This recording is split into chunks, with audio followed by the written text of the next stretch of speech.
জানি লাউ পাতার ভর্তা এভাবে কখনো বানায় গরম গরম ভাত দিয়ে খান নাই। বিশ্বাস করেন ভর্তাটা এত পরিমাণ মজা হয়েছিল, তো ভাবলাম এই মজার ভর্তাটা আমি একা কেন খাবো, তাই আপনাদের সাথে রেসিপিটা শেয়ার করতে চলে এসেছি।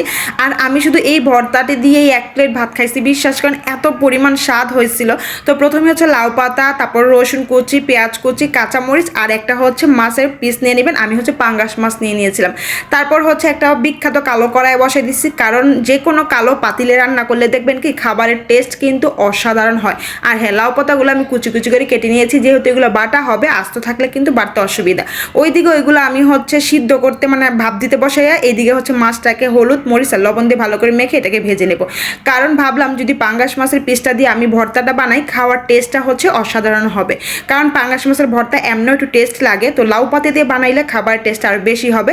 তো এইগুলো এদিকে হচ্ছে এই লাউ পাতার এগুলো সব সিদ্ধ হয়ে গেছে আর মাছটা ওইদিকে ভাজা হয়ে গেছে। তো লাউ পাতার ভর্তাটা যখন শিলপাটে বাটবেন তখন কিন্তু অবশ্যই পানিটা এভাবে চিপে নেবেন, না হলে কিন্তু পানির কারণে কিন্তু ভর্তাটা একদমই পাতলা হয়ে যাবে, যা শিলপাটা থেকে পড়ে যাওয়ার সম্ভাবনা আছে। তো আমি হচ্ছে ভালো করে এগুলো বেটে নিচ্ছিলাম। আর আমি একটু ঝাল ঝাল করে খাবো, সেজন্য হচ্ছে কাঁচামরিচের পরিমাণটা বেশি দিছি। ভাবতেছিলাম যদি ভাষায় নাগা মরিচ থাকতো তাহলে দিতাম, আরও বেশি খাইতে স্বাদ লাগতো। তো ভালো করে একদম নিপাস করে আমি শিলপাটা বাইটা নিচ্ছি। এখন হচ্ছে চারপাশ থেকে আমি একদম কসলায় নিচ্ছি।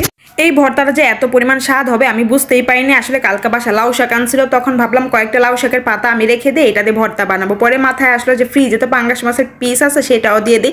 তো আমি নিজের বুদ্ধিতেই হচ্ছে বানাইছি, আর খাবারটা এত পরিমাণ স্বাদ হয়েছে। যাই হোক, মাছটাকে ভালো করে আমি হচ্ছে পুঁতা দিয়ে সেচে নিছি, যাতে কাটাগুলোকে ভালোভাবে আমি বেছে নিতে পারি। এখন হচ্ছে আমি শাক বাটা আর মাছ বাটা দুইটাকে একসাথে মিক্স করে তারপর হচ্ছে কিছু পরিমাণ ধনেপাতা দিয়ে দিব, যাতে ফ্লেভারটা ভালো আসে, যাতে লাউ শাক আর পাঙ্গাস মাছের সেই স্মেলটা না থাকে ধনেপাতা দেওয়ার কারণে। তো এখন সব কিছু একদম লাস্ট ফিনিশিং দিয়ে ভালো করে ব্লেন্ড করে নেব। এখন হচ্ছে এটাকে বাটাবাটি শেষ, তারপর শিলপাটা থেকে উঠে একটা ফ্রিজে নিয়ে নিতেছে। আর এখন হচ্ছে আসল কাজ, যেহেতু আমি দেখেছেন কোনো তেলই ব্যবহার করি নাই, তো এখন হচ্ছে এইটাকে ভর্তাটাকে আমি এখন বাগার দিব তেলের মধ্যে। তো কয়েকটা শুকনো মরিচ আর লবণ দিয়ে ভালো করে সরিষা তেলের মধ্যে এখন হচ্ছে সেই ভর্তাটা দিয়ে দিলাম। এই ভর্তাটা তেলে বাগার দেওয়ার কারণেই কিন্তু সব থেকে বেশি স্বাদ হয়েছে।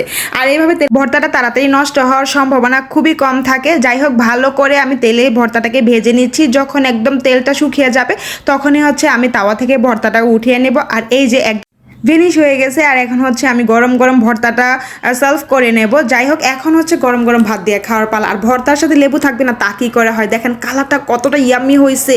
বিশ্বাস করে এত পরিমাণ স্বাদ হয়েছে। আমি যখন ভর্তা দিয়ে আমি প্লেটের অর্ধেকটা ভাত একদম মেখে নিছি, এখন হচ্ছে খাওয়ার পালা। বিশ্বাস করেন যখন আমি এক লোকমা মুখে দিছি আমি ভাবতেছি আমি কি বানাইছি, এত পরিমাণ স্বাদ। আপনারা কিন্তু অবশ্যই এইভাবে লাউ পাতার ভর্তাটা একবার ট্রাই করবেন। পরে এত পরিমাণ ঝাল লাগছে, পরে আমি মিষ্টি খাইতে চলে গেছি। তারপর হচ্ছে আমি বসে বসে 2টা মিষ্টি খাইছি, আর আমার ঝালটা একদমই চলে গেছে। সো ভিডিওটা আজকের মতো এ পর্যন্তই। সবাই ভালো থাকবেন, দেখা হবে পরবর্তী ভিডিওতে। আল্লাহ হাফেজ।